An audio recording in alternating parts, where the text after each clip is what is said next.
നമസ്കാരം, നിസാമാണ്. നമ്മുടെ HSC ഇംഗ്ലീഷിലെ പ്രധാനപ്പെട്ട ഒരു ടോപ്പിക്കാണ് ലിംഗ്വിസ്റ്റിക്സ് എന്നുള്ളത് അല്ലേ.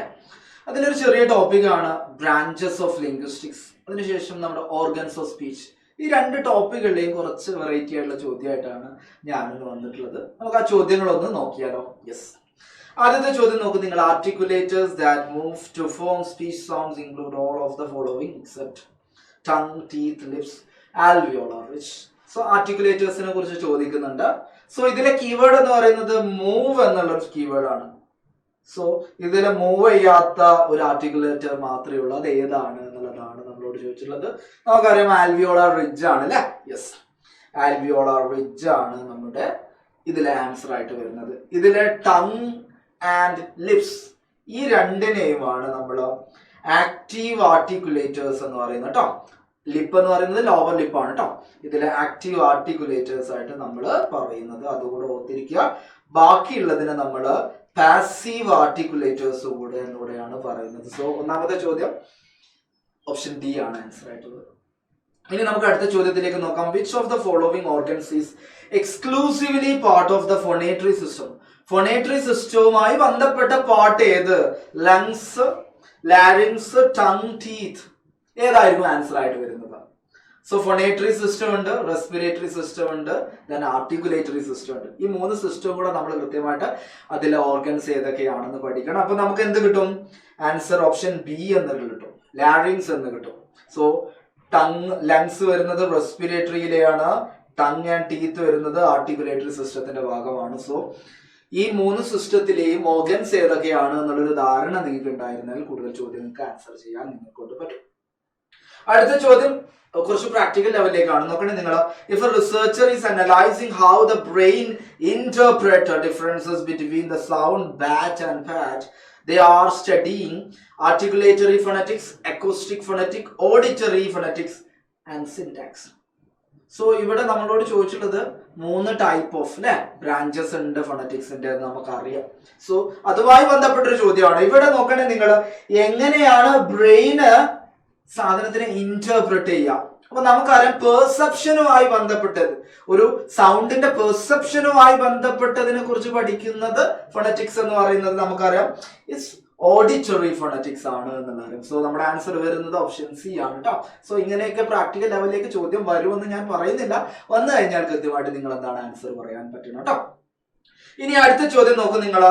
Which of the following illustrate a pragmatic approach to language? നമ്മൾ പ്രാഗ്മാറ്റിക്സിനെ കുറിച്ചിട്ടൊക്കെ നമുക്കൊരു ധാരണയുണ്ട് എന്താ പ്രാഗ്മാറ്റിക്സ് എന്നുള്ളത്. സോ നമ്മൾ 4 സ്റ്റേറ്റ്മെന്റുകൾ ഒന്ന് വായിച്ചു നോക്കാം. അതിൽ ഏതാണ് പ്രാഗ്മാറ്റിക് എന്ന് പറഞ്ഞ അപ്രോച്ച് ടു ലാംഗ്വേജ് നമുക്ക് നോക്കാം. Investigating how bank can refers to a river bank or a financial institution. Analyzing how cultural context influences the meaning of the phrase can you pass me the salt. Studying the denotative meaning of the word freedom.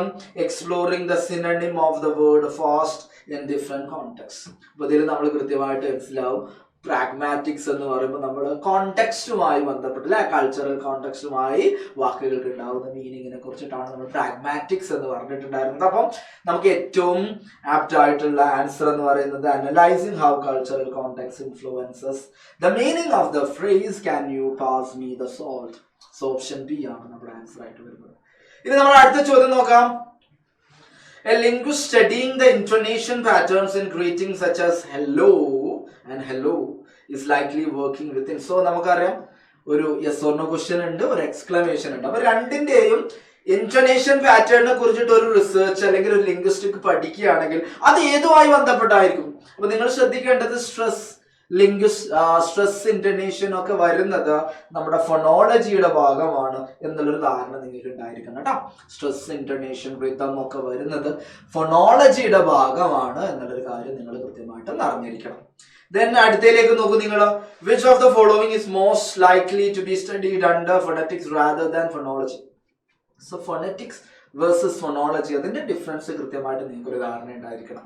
The physical vibration of vocal cords during speech, the function of stress pattern in conveying meaning, how consonant clusters are distributed in English, the role of intonation in questioning and commanding.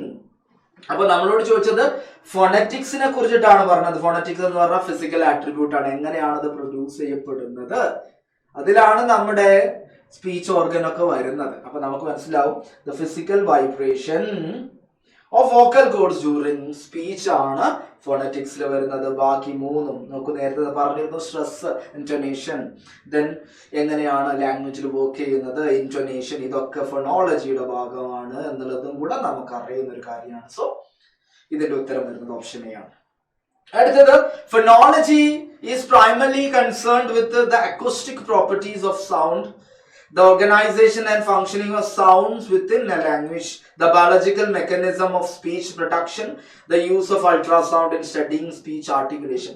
ആദ്യത്തെ A B D ഫോണറ്റിക്സുമായി ബന്ധപ്പെട്ട് A C D ഫോണറ്റിക്സുമായി ബന്ധപ്പെട്ടതാണ്. The organisation and function of sound within A language ആണ് ഫോണോളജിയുമായി ബന്ധപ്പെട്ടത് എന്നുള്ള കാര്യം കൂടെ നിങ്ങൾ കൃത്യമായിട്ട് ഓർത്തിരിക്കട്ടോ. അടുത്ത നോക്ക് നിങ്ങൾ, which type of phonetics focus on the physical mechanism. So production of speech സൗണ്ടിന്റെ ഫിസിക്കൽ മെക്കാനിസവുമായി ബന്ധപ്പെട്ടിട്ടുള്ള ഫോണറ്റിക്സ് ഏതാണ്? നമുക്കറിയാം, ഇറ്റ്സ് ആർട്ടിക്കുലേറ്ററി, ആർട്ടിക്കുലേറ്റ് ചെയ്യുന്നതാണ്. സോ ആ പേരിൽ തന്നെ നമുക്ക് ആൻസർ കണ്ടുപിടിക്കാൻ പറ്റുന്ന ഒരു ചോദ്യമാണ് കേട്ടോ. അടുത്ത ചോദ്യം നോക്കണേ നിങ്ങൾ, അക്കോസ്റ്റിക് ഫോണറ്റിക്സ് എന്ന് പറയുമ്പോൾ identify the role of soft palate. അത് ആർട്ടിക്കുലേറ്ററിയിൽ വരുന്നത് അല്ലേ, സോഫ്റ്റ് പാലറ്റ് വരുമ്പോ yes. Measuring the amplitude, frequency, സാധനങ്ങളൊക്കെയാണ് നമ്മുടെ അക്കോസ്റ്റിക്സിൽ വരുന്നത്. സോ അത് കൃത്യമായിട്ട് ധാരണ ഉണ്ടായിരിക്കണം. നമ്മൾ പ്രൊഡ്യൂസ് ചെയ്യുമ്പോൾ അത് ആർട്ടിക്കുലേറ്ററി, അതിങ്ങനെ അതിന്റെ വൈബ്രേഷൻ കാര്യങ്ങളൊക്കെ വരുമ്പോൾ അക്കോസ്റ്റിക് ആണ്. ഒരാൾ അതിനെ പെർസീവ് ചെയ്യുക എന്ന് പറയുമ്പോൾ അത് ഓഡിറ്ററി ആവുകയാണ് കേട്ടോ. സോ അത് കൃത്യമായിട്ടുള്ള ധാരണ നിങ്ങൾക്ക് ഉണ്ടായിരിക്കണം. സോ ഓപ്ഷൻ ബി ആണ് നമ്മുടെ ആൻസർ ആയിട്ട് വരുന്നത്. അടുത്ത ചോദ്യം, during eating the vocal cords perform which action? They vibrate to produce voice sound. They open slightly for breathing. Their glottis is shut. They're creating a narrow glottis for friction. ഭക്ഷണം കഴിക്കുമ്പോൾ സംസാരിക്കരുത് എന്ന് പറയാറുണ്ടല്ലോ. ഭക്ഷണം കഴിക്കുമ്പോൾ സംസാരിക്കുമ്പോൾ എന്താണ് ബുദ്ധിമുട്ടാണ് അല്ലെ, നമ്മുടെ ലങ്സിലേക്ക് ഭക്ഷണം ഇറങ്ങി പോകുന്നു അല്ലെ. രണ്ട് ഓപ്പണിംഗ് ഉണ്ട്, ഈസോഫാഗസ് ഉണ്ട്, നമ്മുടെ ലാരിങ്സിൽ വരുന്ന അല്ലെ, ട്രക്കിയെ കൂടെ വരുന്നുണ്ട്. സോ ഭക്ഷണം കഴിക്കുമ്പോൾ അതിലൂടെ എന്ത് പോരുത്, ഭക്ഷണം അങ്ങോട്ടേക്ക് എത്തരുത്. അപ്പം ഗ്ലോട്ടിസ് എന്ത് ചെയ്യണം, ഷട്ട് ചെയ്യണം. സോ ഓപ്ഷൻ സി ആണ് നമ്മുടെ ആൻസർ ആയിരുന്നത്. ദ ഗ്ലോട്ടിസ് ഈ ഷട്ട് എന്ന് നമുക്ക് കൊടുക്കാം. അടുത്ത ചോദ്യം നോക്കണേ നിങ്ങൾ, ആൽവിയോളാർ റിഡ്ജിന്റെ പൊസിഷനിങ് എവിടെയാണ്? Just behind the upper teeth, at the back of the tongue, just below the lips, in the throat area. നിങ്ങൾക്ക് അറിയായിരിക്കും, നമ്മുടെ അപ്പർ ഫ്രണ്ട് ടീത്ത് കഴിഞ്ഞിട്ട് ഒരു റിഡ്ജ് ആയിട്ടുള്ള സാധനം ഉണ്ട്, ചെരിഞ്ഞൊരു പ്രതലുണ്ട്. ഇതിനെയാണ് നമ്മൾ എന്ത് വിളിക്കുന്നത്? ആൽവിയോളാർ റിഡ്ജ് എന്ന് വിളിക്കുന്നത്. സോ നമ്മുടെ ആൻസർ വരുന്നത് just behind the upper teeth എന്നുള്ളതാണ്. അതും കൂടെ നിങ്ങൾ എവിടേക്കാണ് പൊസിഷൻ എന്നുള്ള കാര്യം നിങ്ങൾ കൃത്യമായിട്ട് അറിഞ്ഞിരിക്കണം. കാരണം ക്ലാസിഫിക്കേഷൻ ഓഫ് സ്പീച്ച് സൗണ്ടിന് ഈ ഏരിയാസ് ഒക്കെ നമുക്ക് കൃത്യമായിട്ട് ഒരു ധാരണ ഉണ്ടെങ്കിൽ മാത്രമേ നമുക്ക് ക്ലാസിഫിക്കേഷൻ കൃത്യമായിട്ട് പഠിക്കാൻ പറ്റുള്ളൂ കേട്ടോ. യെസ്. അടുത്തത്, the observation that the word unbelievable can be broken into unbelieve and able is part of dash. നോക്കണേ നിങ്ങൾ, അണ്ണാക്കാം, ബിലീവ് ആക്കാം, ഏബിൾ ആക്കാം. നമ്മളൊരു റൂട്ട് വേർഡ് ഉണ്ട്, അല്ലെങ്കിൽ നമ്മൾ അതിൻ്റെ ഒരു സ്റ്റെം ഉണ്ട്, രണ്ട് സഫിക്സും പ്രീഫിക്സും ഉണ്ട്. അപ്പൊ നമ്മൾ അത് എന്തിലാ വരിക? അത് മോഫോളജിയിലല്ല വരുന്നത്, മോഫീമുകളാക്കിയിട്ട് നമ്മൾ അതിനെ മാറ്റുകയാണ് അല്ലെ. യെസ്, നിങ്ങൾ നോക്കണേ, അതിന് നമ്മൾ മോഫോളജിന്റെ ഭാഗമായിട്ട് വരുന്നതാണ്. അടുത്ത നോക്കണം നിങ്ങൾ, what type of phonetics would investigate why some people struggle to distinguish between similar sounds such as l and r in second language learning. ഒരു സെക്കൻഡ് ലാംഗ്വേജ് ലേണിംഗിൽ രണ്ട് സാധനങ്ങൾ, രണ്ട് സൗണ്ടുകൾ സിമിലർ സൗണ്ടിങ് ആയിട്ടുള്ള, നമുക്കറിയാം ഇത് രണ്ടും ലിക്വിഡ്സ് ആണ്, അതിൽ തമ്മിൽ എന്താണ് സിമിലർ ആണ്, അതുകൊണ്ട് എന്താണ് ഐഡന്റിഫൈ ചെയ്യാൻ ബുദ്ധിമുട്ടുണ്ട്. അത് എന്ത് പഠിക്കുന്നതിലാണ്? നമുക്ക് നിങ്ങൾ ഐഡന്റിഫൈ ചെയ്യുക, പെർസീവ് ചെയ്യുക. പെർസീവ് ചെയ്യുമ്പോൾ നമുക്ക് എന്താ മനസ്സിലാവും? ദേ ആർ ഓഡിറ്ററി ഫോണറ്റിക്സിന്റെ ഭാഗമാണ് എന്നുള്ള കാര്യം നമുക്ക് മനസ്സിലാവും അല്ലെ. യെസ്, അത് ഓർത്തിട്ട്. അടുത്ത നോക്കണേ നിങ്ങൾ, which of the following system is not directly involve in production of speech sound? Speech സൗണ്ടിന്റെ പ്രൊഡക്ഷന് 3 സിസ്റ്റം ആയിരുന്നു ഞാൻ നേരത്തെ പറഞ്ഞിരുന്നത്. നമുക്കറിയാം റെസ്പിറേറ്ററി സിസ്റ്റം ഉണ്ട്, നമുക്കറിയാം ഫൊണേറ്ററി സിസ്റ്റം ഉണ്ട്, ആർട്ടിക്കുലേറ്ററി സിസ്റ്റം ഉണ്ട്. ഡൈജസ്റ്റീവ് സിസ്റ്റം ഭക്ഷണം കഴിക്കാതെ അത് നമ്മുടെ ഒരു ഭാഗമാണ്. ഭക്ഷണം കഴിച്ചാൽ മാത്രമേ നമുക്ക് സംസാരിക്കാൻ പറ്റുള്ളൂ, ബട്ട് അത് നമ്മുടെ സ്പീച്ച് പ്രൊഡക്ഷന്റെ ഭാഗമല്ല എന്ന് കൂടെ നിങ്ങൾ അറിഞ്ഞിരിക്കുക. സോ ഡൈജസ്റ്റൻ അല്ലെങ്കിൽ ഡൈജസ്റ്റീവ് സിസ്റ്റം നമ്മുടെ ഇതിന്റെ അതിന്റെ ഭാഗമല്ല എന്നുള്ള കാര്യം നിങ്ങൾ കൃത്യമായിട്ട് അറിഞ്ഞിരിക്കുക. അടുത്ത ചോദ്യം, ദ ഗ്ലോട്ടിസ് വളരെ ഇമ്പോർട്ടന്റ് ആണ്. ഗ്ലോട്ടിസ് നമുക്ക് ഏറ്റവും ഇമ്പോർട്ടന്റ് ആയിട്ടുള്ള ഭാഗമാണ് അല്ലെ. വോക്കൽ കോഡിന്റെ ഓപ്പണിംഗ് ആണോ, വോക്കൽ കോഡ്സ് themselves ആണോ, the space between the tongue and the roof of the mouth, the membrane around the larynx. എന്താ ഗ്ലോട്ടിസ്? ഗ്ലോട്ടിസ് എന്ന് പറയുമ്പോൾ വോക്കൽ കോഡ്സിന്റെ ഓപ്പണിങ്ങിനെ വിളിക്കുന്നതാണ്. അത് കൃത്യമായിട്ട് നിങ്ങൾ ഓർത്തിരിക്കണം. ഈ ഓപ്പണിങ്ങിലൂടെ എയർ പാസ് ചെയ്യുന്നു, അത് ചില സമയത്ത് അടുത്തായിരിക്കും, അപ്പൊ വൈബ്രേഷൻ വരും, വൈബ്രേഷൻ ഇല്ലാതെ പോകുന്നു. ഇങ്ങനെ കുറെ കാര്യങ്ങൾ നമുക്ക് പഠിക്കാനുണ്ട്. അത് കൃത്യമായിട്ട് നിങ്ങൾക്ക് ഒരു ധാരണ ഉണ്ടായിരിക്കണം. So glottis is the vocal cords opening ആണ് എന്നുള്ള കാര്യം നിങ്ങൾ കൃത്യമായിട്ട് ഓർത്തിരിക്കുക. Then which structure is refers to as the soft palate? So ഞാൻ നേരത്തെ പറഞ്ഞിരുന്നു ഏതിന്റെ പേരുകൾ കൃത്യമായിട്ട് നിങ്ങൾക്ക് അറിഞ്ഞിരിക്കണം. വീലം, യൂവില, ആൽവിയോള, റിച്ച്, ഗ്ലോട്ടിസ്. അപ്പൊ നമ്മുടെ ആൻസർ വരുന്നത് വീലമാണ്. വീലത്തിന്റെ വേറെ പേരാണ് സോഫ്റ്റ് പാലറ്റ് കേട്ടോ. വീട്ടിൽ വിളിക്കുന്ന പേര് സോഫ്റ്റ് പാലറ്റ് എന്നും ആളുകൾ അറിയപ്പെടുന്നത് അല്ലെ. പുറത്തുള്ളത് വീലമാണ് എന്നുള്ള കാര്യം കൂടെ നിങ്ങൾ അറിഞ്ഞിരിക്കുക. യെസ്. അടുത്ത ചോദ്യം നോക്കാം നമുക്ക്. Yes, the primary source of power for the production. എല്ലാത്തിന്റെയും സോഴ്സ് എന്ന് പറയുന്നത് എയർ വരണം അല്ലെ. എയർ ഫ്ലോ ഉണ്ടായാൽ മാത്രമേ സൗണ്ട് ഉണ്ടാവുള്ളൂ അല്ലെ. എയർ ഫ്ലോ വേണം സൗണ്ടിന്. ആ എയർ ഫ്ലോ വരുന്നത് എവിടെയായിരിക്കും? ദ ലങ്സ് ആയിരിക്കും എന്നുള്ള കാര്യം നിങ്ങൾ കൃത്യമായിട്ട് അറിഞ്ഞിരിക്കും കേട്ടോ. Yes, when the vocal cords are wide apart they produce voice sounds, voiceless sound, glottal stop. Wide apart ആകുമ്പോൾ അവിടെ എന്തെങ്കിലും വൈബ്രേഷൻ ഉണ്ടാവോ? വൈബ്രേഷൻ ഉണ്ടായാലല്ലേ വോയിസ് സൗണ്ട് ഉണ്ടാവുള്ളൂ. അപ്പൊ ഇവിടെ എന്താണ്? വോയിസ്ലെസ് സൗണ്ട്സ് ആണ് എന്നുള്ള കാര്യം നിങ്ങൾ കൃത്യമായിട്ട് അറിഞ്ഞിരിക്കുക. അടുത്ത ചോദ്യം നോക്കണേ നിങ്ങൾ. If a speaker has difficulty in producing certain sounds due to an issue with the lips and tongues, this problem is likely located in the respiratory, phonatory, articulatory, auditory system. ഏതിലാ ലിപ്സും നമ്മുടെ ടങ്ങും ഒക്കെ വരുന്നത്? ആർട്ടിക്കുലേറ്റേഴ്സ് അല്ലേ. അപ്പൊ നമുക്കറിയാം they are part of articulatory system എന്നുള്ള കാര്യം നമുക്ക് പറയാം. അടുത്ത ചോദ്യം നോക്കണം നിങ്ങൾ. During speech production which of the following describe the sequence of air flow. ഞാൻ നേരത്തെ പറഞ്ഞു എയർ ഫ്ലോ വരണം, എയർ ഫ്ലോ വേണം, എന്നാലേ നമ്മൾ സ്പീച്ച് പ്രൊഡക്ഷന് എനർജി ഉണ്ടാവുള്ളൂ എന്ന് പറയുന്നില്ല.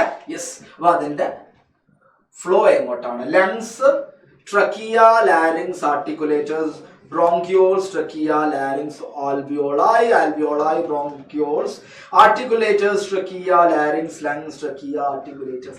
വളരെ ഈസിയാണ്. ലങ്സിൽ നിന്ന് നേരെ എവിടേക്ക് പോകുന്നു? നമ്മുടെ വിൻ പൈപ്പ് എന്നറിയപ്പെടുന്ന ട്രക്കിയയിലേക്ക് പോകുന്നു. ട്രക്കിയയിൽ നിന്ന് നമ്മുടെ ഫോണേറ്ററി സിസ്റ്റം ഉള്ള ലാരിങ്സിലേക്ക് പോകുന്നു. ഈ ലാരിങ്സിലാണ് നമ്മുടെ വോക്കൽ കോഡ്സ് ഇരിക്കുന്നത്. അവിടുന്ന് നേരെ ആർട്ടിക്കുലേറ്റേഴ്സിന്റെ അടുത്തേക്ക് അല്ലെ, ഫാരിങ്സ്, അങ്ങനെ അങ്ങനെ ആർട്ടിക്കുലേറ്റേഴ്സിന്റെ അടുത്തേക്ക് പോകുന്നു. സോ ഓപ്ഷൻ എ ആണ് നമ്മുടെ ഉത്തരമായിട്ട് വരുന്നത് കേട്ടോ. ഇങ്ങനെയുള്ള ചോദ്യങ്ങളൊക്കെ നിങ്ങൾക്ക് പ്രതീക്ഷിക്കാം. The phonatory system is primarily responsible for producing voiceless sound, shaping airflow into recognizable speech sound, vibrating vocal cords to produce voice, resonating airflow in the nasal cavity. ഏതാ നമ്മൾ എന്തിനാണ് ഫോണേറ്ററി സിസ്റ്റം? അതിലാണ് വോക്കൽ കോഡ്സ് ഇരിക്കുന്നത്. Vocal cords ഉണ്ടാകുമ്പോൾ നമുക്ക് എന്ത് കിട്ടും? Voice കിട്ടണം. വോയിസ് ഉണ്ടാക്കണം. അത് ചെറുതായിട്ട് വൈബ്രേറ്റ് ചെയ്യുന്നു. വൈബ്രേറ്റ് ചെയ്യുമ്പോൾ അവിടെ വോയിസ് ഉണ്ടാകും. ആ വോയിസിനെ നമുക്ക് എന്താണ്?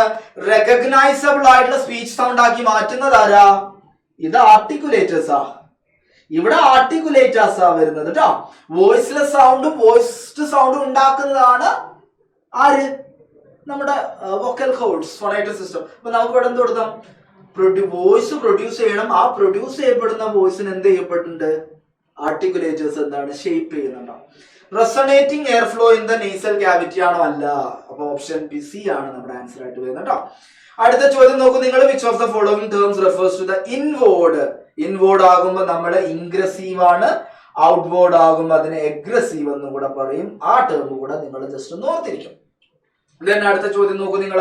Which of the following is an example of syntax rather than morphology? Syntax എന്താന്ന് അറിയണം, മോർഫോളജി എന്താന്ന് അറിയണം, സെമാന്റിക്സ് എന്താന്ന് അറിയണം, ഫൊണോളജി, ഫൊണറ്റിക്സ്, അതുപോലെ പ്രാഗ്മാറ്റിക്സ്. ഈ സാധനങ്ങൾ എന്താന്ന് കൃത്യമായിട്ടൊരു ധാരണ നിങ്ങൾക്ക് ഉണ്ടായിരിക്കണം. അപ്പൊ നമ്മളോട് ചോദിച്ചത് സിൻടാക്സ് ആണ്. നോക്കണേ നിങ്ങൾ. Identifying root word of unhappiness, അത് മോർഫോളജി ആണ്.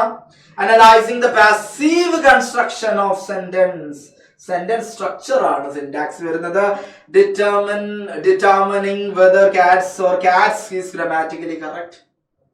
അതും മോർഫോളജിയാണ്. ക്ലാസിഫൈഡ് അഫിക്സുകൾ വരുമ്പോൾ അത് മോർഫോളജി ആണെന്നുള്ള കാര്യം നിങ്ങൾ അറിഞ്ഞിരിക്കണം. അടുത്ത ചോദ്യം, which field of linguistics most likely dealt with the following research question. ഒരു റിസർച്ച് ക്വസ്റ്റ്യൻ നിങ്ങൾക്ക് തരികയാണ്. അപ്പൊ അത് ഏത് ഫീൽഡിന്റെ ഭാഗമായിരിക്കും നിങ്ങൾ പറയണം. Why does the sentence colourless green ideas ലീവ് furiously sound grammatically correct but meaning wise nonsensical. അത് കറക്റ്റ് അല്ലേ? അതിൽ കൃത്യമായിട്ട് എന്തുണ്ടാവും? സബ്ജക്റ്റും ഉണ്ട്, പ്രെഡിക്കേറ്റും ഉണ്ട്. കറക്റ്റ് ആണ്, ഗ്രമാറ്റിക്കലി കറക്റ്റ് ആണ്. ബട്ട് മീനിങ് വൈസ് എന്ന് പറയുമ്പോൾ സെമാന്റിക്കലി ഇറ്റ്സ് നോൺസെൻസിക്കൽ. അപ്പൊ സെമാന്റിക്സിന്റെ ഭാഗമായിട്ടുള്ള റിസർച്ച് ക്വസ്റ്റ്യൻ ആണ് അത് വരുന്നത്. സെമാന്റിക്സ് ആണ് മീനിങ്ങുമായി ബന്ധപ്പെട്ടത് എന്നുള്ള കാര്യം നിങ്ങൾ അറിഞ്ഞിരിക്കട്ടോ. Yes, the primary function of the respiratory system. Respiratory system നമ്മൾ നേരത്തെ പറഞ്ഞല്ലേ, ലങ്സ്. എന്താണ് അതിന്റെ മെയിൻ സാധനം? പ്രൊഡ്യൂസിങ് വൈബ്രേഷൻ അല്ല, ജനറേറ്റിംഗ് എയർ ഫ്ലോ ആണ്. യെസ്, നമ്മുടെ ഓപ്ഷൻ ബി ആണ് നമ്മുടെ ആൻസർ ആയിട്ട് വരുന്നത് അല്ലെ. യെസ്, അത് ഓർത്തിരിക്കുക. Then which of the following does not directly involve the lungs in sound production? Yes, pulmonic initiation, glottalic, velaric, both B and C. Yes, പൾമോണിക്കിലാണ് ലങ്സ് വരുന്നത്, ബാക്കി രണ്ടിലും ലങ്സ് ഇല്ല. അപ്പൊ നമുക്ക് എന്ത് കിട്ടി? ഓപ്ഷൻ ബി ആൻഡ് സി ആണ് നമ്മുടെ ആൻസർ ആയിട്ട് വരുന്നത് അല്ലേ. Yes, which of the following is not part of the articulatory system. Articulatory സിസ്റ്റത്തിന്റെ ഭാഗമല്ലാത്തത് teeth, soft palate, vocal cords, trachea. Which of the following is not part of articulatory system. ഏതാ ഇതിൽ വരുന്നത്? ടീത്ത് ആർട്ടിക്കുലേറ്റർ ആണ്, soft palette ആർട്ടിക്കുലേറ്റർ ആണ്, vocal chords ഫോണേറ്ററി സിസ്റ്റത്തിന്റെ ഭാഗമാണ്. Yes yes, ഇതിൽ രണ്ട് ആൻസർ ഉണ്ട്. യെസ്, ട്രക്കിയ നമ്മുടെ റെസ്പിറേറ്ററി സിസ്റ്റത്തിന്റെ ഭാഗമാണ്. So either C or D ആയിരിക്കും നമ്മുടെ ആൻസർ ആയിട്ട് വരുന്നത് കേട്ടോ. അതുകൂടെ നിങ്ങൾ കൃത്യമായിട്ട് ഒന്ന് ഓർത്തിരിക്കുക. അടുത്ത ചോദ്യം നോക്കണേ നിങ്ങൾ. Which of the following best illustrates articulatory phonetics. Articulatory ഫോണറ്റിക്സുമായി ബന്ധപ്പെട്ട നാല് സ്റ്റേറ്റ്മെന്റ് ഉണ്ട്. അത് ഏതാണ് ശരി? Measuring the pitch of a sound wave ആണോ? പിച്ച് വരുന്നത് ആർട്ടിക്കുലേറ്ററിയിലാണോ? Observing how the tongue moves to produce the sound sound produce ചെയ്യാൻ പ്രൊഡക്ഷൻ വരുന്നുണ്ട്. അപ്പം അതാണ് നമുക്ക് മനസ്സിലായി ആർട്ടിക്കുലേറ്ററി ഫോണറ്റിക്സ് ആണ് എന്നുള്ളത് അല്ലെ. Sound. Analysing how the hear perceive, അതേതാ? ഓഡിറ്ററി ആണ്. എക്സാമിനിങ് ഫ്രീക്വൻസി, അത് അക്കോസ്റ്റിക് ആണ് എന്നുള്ള കാര്യം നമുക്ക് അറിയാം. അടുത്തത്, in which scenario would the morphologist likely not involve. ഒരു മോർഫോളജി ഇൻവോൾവ് ചെയ്യാത്ത സാഹചര്യം ഏത്? അനലൈസിംഗ് പ്രീഫിക്സ്, സഫിക്സ് ഇതിൽ വരുമല്ലോ morphologist. Identify sentence fragments in students writing, understanding how compound words മോർഫോളജിയിലല്ലേ വരുന്നത്. Investigating irregular form, plural forms, അതും അതിലാണ്. അപ്പൊ നമ്മുടെ ആൻസർ വരുന്നത് ഓപ്ഷൻ ബി ആണ്. സോ ഇത്രയാണ് നമ്മുടെ ഇന്നത്തെ നമുക്കുള്ള ക്വസ്റ്റ്യൻസ്. നിങ്ങൾക്ക് ക്വസ്റ്റ്യൻസ് ഇഷ്ടപ്പെട്ടു എന്ന് വിചാരിക്കുന്നു. കുറച്ച് കാര്യങ്ങൾ അഡീഷണൽ ഇൻഫോ നിങ്ങൾക്ക് പറഞ്ഞു തന്നിട്ടുണ്ടായിരുന്നു. ഇതുപോലെയുള്ള ക്വസ്റ്റ്യൻസുമായിട്ട് ലിംഗ്വിസ്റ്റിക്സിലെ അതുപോലെയുള്ള ബാക്കി പാർട്ടിലെ ക്വസ്റ്റ്യൻസുമായിട്ട് നമുക്ക് ഇനിയും കാണാം. Thank you all.